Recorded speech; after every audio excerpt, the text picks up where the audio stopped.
Access 2013 vous propose des modèles de base de données. Ce sont des tableaux pré-remplis que vous pouvez compléter avec vos propres données. La structure de la base est déjà faite, vous n'avez plus qu'à y insérer vos propres données. Apprenez à retrouver les modèles qui vous intéressent et à télécharger ceux qui se trouvent en ligne. Je vais ici double-cliquer sur Access 2013 pour ouvrir à partir du raccourci. Dès que vous ouvrez Access, vous avez sur la droite ici un volet avec tous les modèles qui vous sont proposés. Vous pouvez utiliser la barre de défilement qui se trouve sur la droite pour naviguer à travers ces modèles.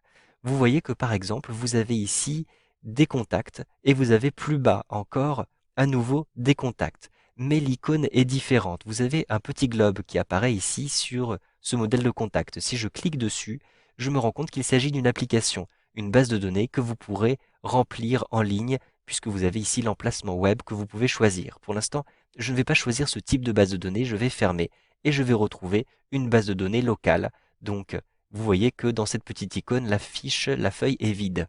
Je vais simplement cliquer à cet endroit-ci pour créer ma nouvelle base de données. J'ai une nouvelle fenêtre qui s'ouvre. Donc, j'ai des informations supplémentaires. On m'indique le nom de l'auteur de cette base de données, de ce modèle de base de données. Vous avez la taille de ce modèle, ainsi que l'évaluation qui a été faite par les personnes qui ont utilisé ce modèle de base de données. Vous pouvez nommer le fichier que vous allez sauvegarder. Donc ici, je vais rentrer le nom que je souhaite utiliser. Par exemple, mes contacts. Je rentre ici, mes contacts. Ensuite, vous pouvez choisir l'emplacement. Je vais cliquer à cet endroit-ci sur Parcourir pour retrouver un explorateur Windows qui me permettra de choisir l'emplacement. Par exemple, je vais choisir sur le bureau, je vérifie le nom du fichier et je vérifie le type qui est le type par défaut de Microsoft Access. Je clique ensuite sur OK.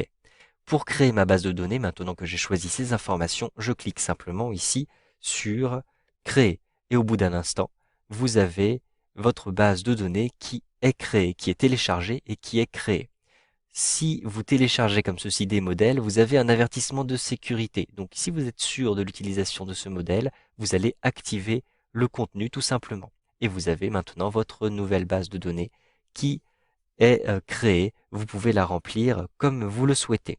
Si maintenant je ferme cette base de données, je clique tout en haut à droite sur la petite croix pour la fermer, eh bien je vais retrouver ma base de données, vous le voyez, à l'emplacement choisi. Donc je l'avais sauvegardée sur le bureau, c'est pourquoi elle apparaît ici.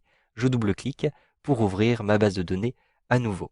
Si vous souhaitez à partir de cette interface créer une nouvelle base de données à partir d'un modèle, vous allez simplement cliquer tout en haut à gauche dans le menu Fichier, puis vous allez retrouver ici Nouveau. Et vous avez ici à nouveau tous les modèles qui vous sont proposés. Si vous souhaitez maintenant retrouver des bases de données d'un type particulier, par exemple, je souhaite créer des listes de tâches. Donc je vais rentrer ici, tâches tout simplement, et j'appuie sur la touche Entrée. J'ai un certain nombre de bases de données, de modèles qui me sont proposés à cet endroit-ci. Je peux aussi utiliser des catégories pour filtrer les bases de données qui sont trouvées. Par exemple, je souhaite uniquement travailler sur des tâches de type professionnel. Donc je double-clique sur professionnel comme ceci. Je souhaite aussi restreindre toutes ces recherches professionnelles uniquement pour les PME. Donc je sélectionne PME. Un simple clic d'ailleurs me suffit pour sélectionner la catégorie. Si finalement je souhaite ici ne plus filtrer selon la catégorie PME, eh bien tout simplement je clique à nouveau dessus et comme ça j'aurai uniquement le filtre professionnel. J'ai ici, vous le voyez, un certain nombre de modèles qui me sont proposés. Je peux utiliser la barre de défilement ou la molette de la souris pour retrouver la liste.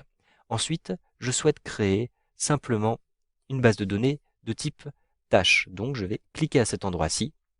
Je vais choisir comme tout à l'heure le nom à donner, par exemple mes tâches tout simplement, et je vais choisir l'emplacement. Je vais créer ceci sur le bureau. Ensuite, je valide le nom de fichier en cliquant sur OK et je crée ma base de données. Je vais donc retrouver au bout d'un instant mon modèle qui est téléchargé et je vais activer le contenu exactement comme tout à l'heure. Activer le contenu.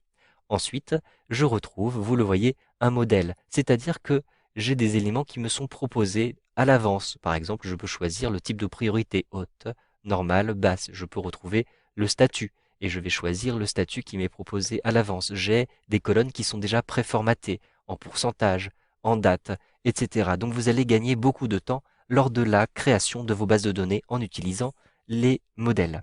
Vous savez maintenant comment télécharger et utiliser les modèles de bases de données proposés avec Access 2013.